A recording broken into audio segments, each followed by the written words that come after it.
Nous allons maintenant voir comment chercher la limite lorsque x tend vers plus l'infini de x carré moins x moins 5 sur x plus 2.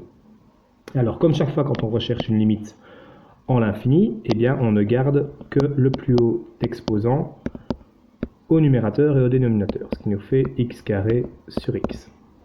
Eh bien, on peut simplifier le x carré avec le x. Il nous reste donc limite lorsque x tend vers plus l'infini de x. Je remplace donc x par l'infini, ce qui nous fait, par plus l'infini, ce qui nous fait ici plus l'infini. Alors, je pourrais très bien rechercher la limite en moins l'infini. Ce qui ne changerait rien, je garde quand même le même exposant dessus en dessous, et à la fin, j'aurai une limite qui tend vers moins l'infini. Je peux donc conclure, comme dans la vidéo précédente, directement qu'il n'y a pas d'asymptote horizontale. En effet, j'aurais dû obtenir un nombre pour ma limite en plus ou moins l'infini. Mais ça ne veut pas dire que je n'ai pas d'asymptote oblique. C'est pourquoi nous allons maintenant rechercher comment trouver s'il y a éventuellement une asymptote oblique. La méthode la plus simple pour rechercher donc s'il y a d'éventuelles asymptotes obliques est d'utiliser la division euclidienne. Alors, dans ce cas-ci, nous avons un polynôme, x carré moins x moins 5 sur un autre polynôme, x plus 2. Donc, c'est bien une fraction, donc c'est bien une division. Nous divisons en fait x carré moins x moins 5 par x plus 2. C'est ça qui est écrit en fait sur ma fraction. Et donc, si je fais la division de cette fonction rationnelle, eh bien, je vais commencer par vouloir supprimer, comme dans un calcul écrit classique, le x carré qui se trouve ici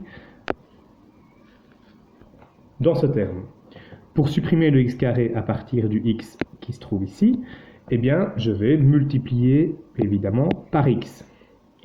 Si je multiplie par x, x plus 2, eh bien, ça me fera x carré plus 2x.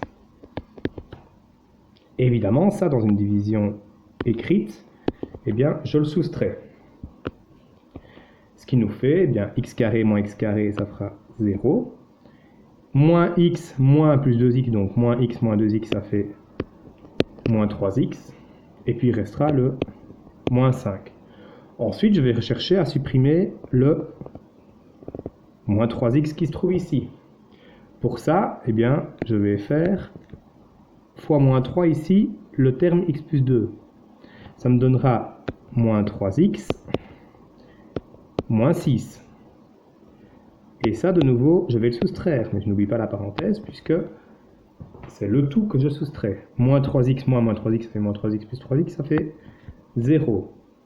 Et moins 5 plus 6, ça fait 1. J'ai donc un reste qui vaut 1. Eh bien, en fait, je viens de trouver mon asymptote oblique. Mon asymptote oblique est le quotient de cette division euclidienne. Donc, si je peux faire cette division euclidienne, ça veut dire que ma fonction admet une asymptote oblique d'équation. Donc, c'est une droite, évidemment, une asymptote y est égale à x moins 3. Si je n'avais pas pu réaliser cette division euclidienne, ça veut dire que je n'avais pas d'asymptote oblique et donc que mes limites en plus ou moins l'infini continuent à tendre vers plus ou moins l'infini.